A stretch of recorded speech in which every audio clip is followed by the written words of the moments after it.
Hey there, it's Coach Miller with BTB Lax, and what I want to talk about right now is defending, what it means to be topside and where that ends and begins, and kind of digging deep into what that actually means. So if I'm an attackman right now and Tyler's guarding me, we have this area of the field that was called GLE, which comes goal line extended, comes straight out from the goal line.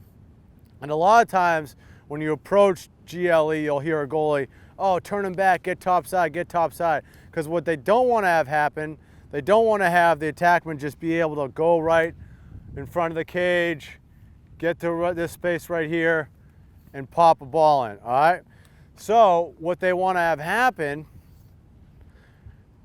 is we're coming up, they want to be able to, the defenseman needs to get topside. In other words, he needs to get on top of me, getting that left leg, in this case, foot over, so that I turn back, and now I can't squeeze in there because the crease is there, and I'm just going to be forced to go back behind the cage and try to find another opportunity to get the ball, up above the cage to give myself a scoring opportunity. So what happens though is sometimes, like, you could be playing good defense and it could be topside, so like say you're right there, but there's still a battle, like the battle is still going on. So when should the defender stop being topside per se and then switch that mindset to pushing him out to the sideline? Because that's what needs to happen.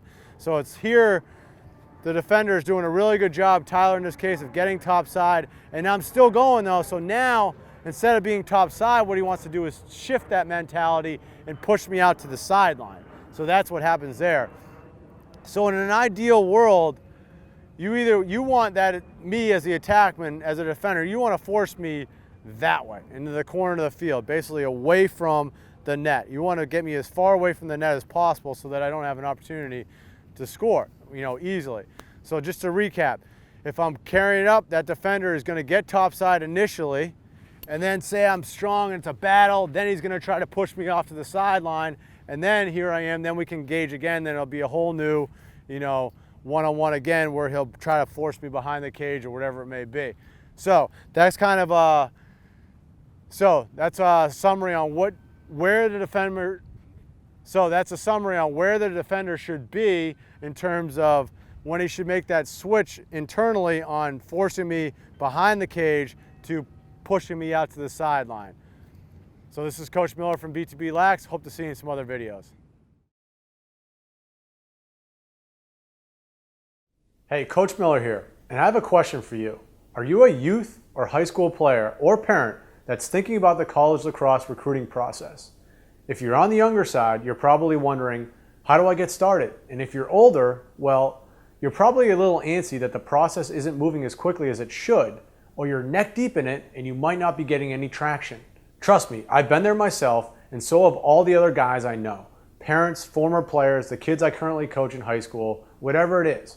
Kids and parents just don't have a very firm grip on the process, how it works, what they should be doing. They don't have the insider knowledge of what exactly coaches are looking for in a prospect beyond whether or not he can play. And because of that, kids and parents actually end up making crucial mistakes that actually hurt their chances of getting recruited. Well, what if I told you we spent a couple of months working with Matt Kerwick, the head coach at Cornell, Scott Urich at UDC, and Jim Berkman at Salisbury, putting together some completely free training that would help you fix and avoid those deadly mistakes. I've got to tell you, these coaches have been recruiting kids for years, and they know exactly how prospects can get their attention. And if you're making any of these mistakes, your stock goes way down in their eyes.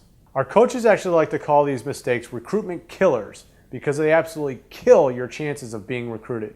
And if you're not getting emails or calls back from coaches, it's likely because you're doing the wrong things. So the four of us sat down and we worked to put together something pretty cool. We actually call it our recruitment killer analysis tool. You go to the site and you walk through our analysis tool, which takes just about a minute, and our custom software takes all your answers and figures out your number one recruitment killer, the number one thing that's holding you back. Then you just enter in your email and we actually instantly take you to a video where Coach Kerwick and I sit down and address your number one killer and show you how to fix it in about 15 minutes. And then we email you a backup copy so you can watch it later. You don't have to watch it right now, or you can come back and watch it again. It's awesome, and again, it's totally free. So if you finally want to feel like you're in full control of the recruiting process, and you don't want to make any of these simple mistakes that might crush your chances of playing in college, go click the link down below in the description of this video and you can immediately go through our Recruitment Killer analysis tool. Who knows, in the next 15 to 20 minutes, your whole perspective on the recruiting process might change for the better. Hope to see you on the other side.